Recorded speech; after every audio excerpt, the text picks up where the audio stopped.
สบายดีเด้อพี่น้องแกงหน่อไม้เด้อมื้อนี้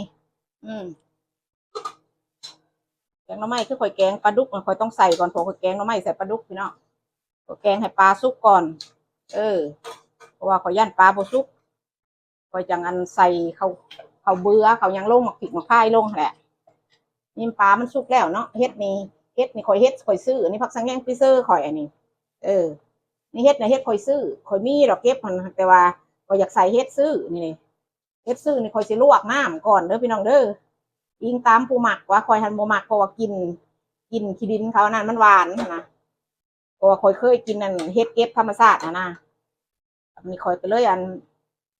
ข่อยอยากมักบ่ได้กินนะนี่แม่นเอาเบื่อก็มักพริกข่อยนี่พอปลาสุกแล้วข่อยเอาใส่พอเป็นหยังข่อยจังอันนั้นข่อยย่านเพิ่นนั่นย่านเพิ่นบ่สุกคักหั่นน่ะปลาหั่นนะบัดนี้เขาเบื่อเฮานี่ก็เฮาก็เอาน้ำมาใส่อีกนี่ใส่เฮาก็ระวังนี่เพราะว่าย่านมันน้ำลายเกินไปบัดนี้เขาเบื่อเฮาก็สิขุ่นเกินไปคันว่าเฮายังก็จังว่าเอาจะน้ำมากอย แล้วก็อัดไว้จังซี่แหละแต่ว่าเอาน้ำมาใส่ละเขียวคนพอยันเขาเบื่อแพงจะถดนี่เขาจะเติมน้ำลงอีกเนาะเติมลงกับเบิ่งน้ำเพราะว่าอันเพิ่นเกินไปนะแต่ว่าเขายังไม่ได้ใส่เกลือแป้งนัวเนี่ยเขาใส่เกลือแป้งนัวแล้วเขาสิตักถิ่มมันเขาก็สิได้เนาะนี่ผักสะแงงอันนี้ผักสะแงงฟรีเซอร์อันนี้เขาคอยคนให้มันเข้ากันกับเนื้อระวังตอนปลาเขาสิมุน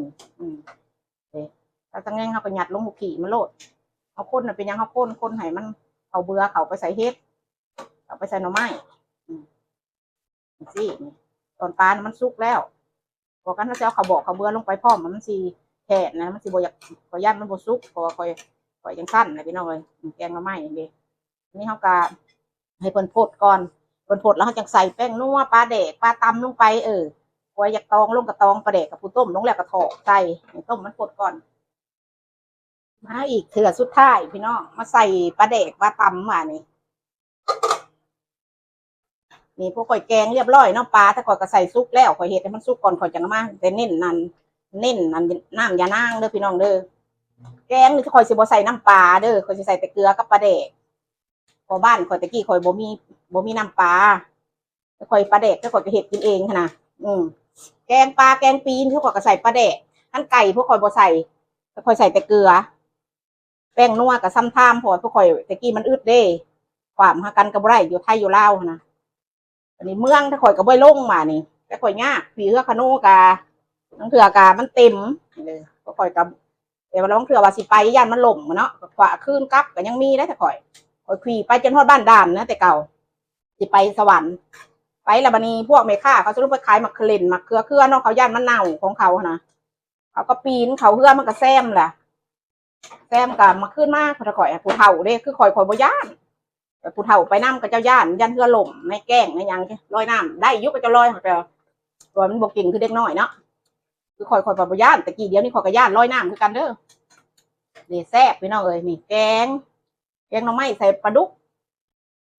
ตัวที่แซ่บแกงนัวอิงตามผัวอยากใส่เผ็ดไก่อิงตามไผตัวเองกินได้ก็ใส่มันเผ็ดคือคอยเนี่ยคอยกินเผ็ดเนาะแซ่บแกงหน่อไม้อีกกะซีเอ้ยป้าเอ้ยแกงหน่อไม้อีเล่าใส่ปลาดุกปลาแดกต้มเอง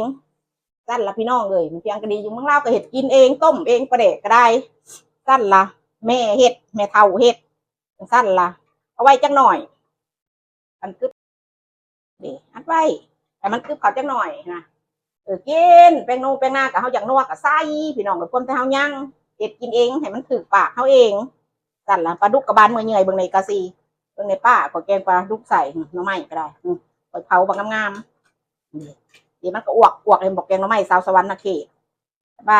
นนอกบ้านหน้าดอกก็ได้แคว้นสวรรค์นะเขตจะซื้อนี่หน่อไม้นี่ก็จะขึ้นหน่อไม้ผิดโยดเนาะเฮ้ยกะสิมึงเคยเห็นหน่อไม้ผิดโยดบ้านมึงคนนี้นี่เด้เขาเบื่อก็ใส่ซัมนี่บ่ต้องไปใส่ลายมันบ่มีสดแคว้นสวรรค์นะเขตแกงหน่อไม้นี่เป็นนี่ล่ะนี่ซีมมือก่อนซีมอีกก่อนพี่น้องพอดีขอนำแต่ว่าปูนั่นก็อยากจางก็อยากเอาเกลือลงอีกก็ลงวันนี้ขอกระเทียมตักว่าให้ตักจังหันบ่านี่ตักจังหันแล้วก็สิป้าไว้นะจังหันให้กินนอนโอ้ยแซ่บแต่นี่แหละกินพี่น้องกับความยั่งขัวกับจังหันกับฮิบจังหันความยั่งจะหน่อยอย่าว่าหันว่านี่ผู้ปากเด้อสั้นแล้วจะไปตายมากินเด้อกินเพียงตายล่ะเขาไปเห็นสั้นละพี่น้องเลยเห็ดอยู่ดอกวัฒนธรรมเฮาเป็นอีเล่าว่านี่ก็บ่เป็นอีเล่าลืมอีเล่าเห็ดอยู่แต่ว่าอันบ่ทอเฮาเห็นย่ำกินนะเอาตักมาให้ก็กินแล้วคือกินนอนนี่ขอก็ไปไว้ในเทเบิลเนาะจังหน่อยแล้วก็ไปกินละแกงหน่อไม้ใส่ตอนปลาละอย่างนี่บ่เอิ้นยากเอิ้นซาบ่หาเพียงเอิ้น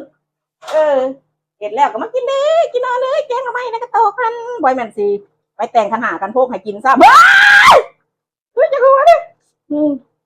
แต่ว่ามาเก็นนี่เด้แกงหน่อไม้ฮะดิเล่าแกงให้กินนอนเลยฮะดิเจ้าฉันบ่อิ่มก็มาตักเอาอีกพอเนาะเลยสิไปไปเพนก็ได้ไปจังหันก็ได้พี่เนาะไว้จังหันได้นี่เพนได้11 โมงแล้วไปเพนกินนอนเพนจะตั้งไว้ในกันในกระโตกนั่นแหละในเทเบิลนะเอากายไปกันมาเราเห็นเราก็สิมากินนี่ไปเพี้ยพี่น้องเลยตอนปลาลังหมักกินตอนปลากินนอนปลาดุกข่อยกะเพราหอมเด็ก เย็นล่ะนี่บ่อิ่มก็เมาอีกหั่นนี่สิใส่จักตอนให้3ตอนใหญ่บ่กินนอนเรามักกินของกินหลายอันนี้เห็นบ่กะซีนี่เห็นบ่หมู่ปู่ทุกคนป้ากันคอยจังหันน้องเจ้า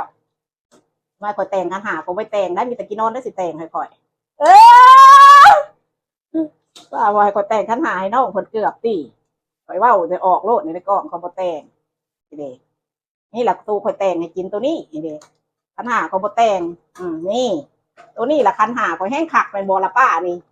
ป้ายนี่ปลาแล้วหมักปลาดุกนี่เด้มอดไผ่พี่น้องปึ๊บเด้ซุกเห็นบ่ตัวนี้แหละคันหาคักแน่กินแล้วก็อิ่มท้องไปไว้ในกระตุกฮ้อนๆกินนอนได้มาเด้อจังหันเลยเด้อเด้ป่านนี้อันแม่ออกเห็ดแล้วเด้อไปป้าไว้ในเทเบิลแล้วนี่ค่ะไว้แต่งคันหาตัวนี้ข่อยนี่แล้วป้าเรียบร้อยละกาซีนี่เด้อัดไว้นี่บักกูอยากกูก็กินก็กินนอนอยากแล้วก็มาตักเอาอีก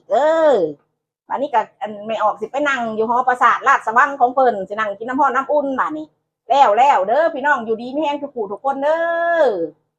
ป่าสิแล้วยังไม่แล้วมีอันมียังกระสางเด้อปีใหม่สิมาฮอดแล้ว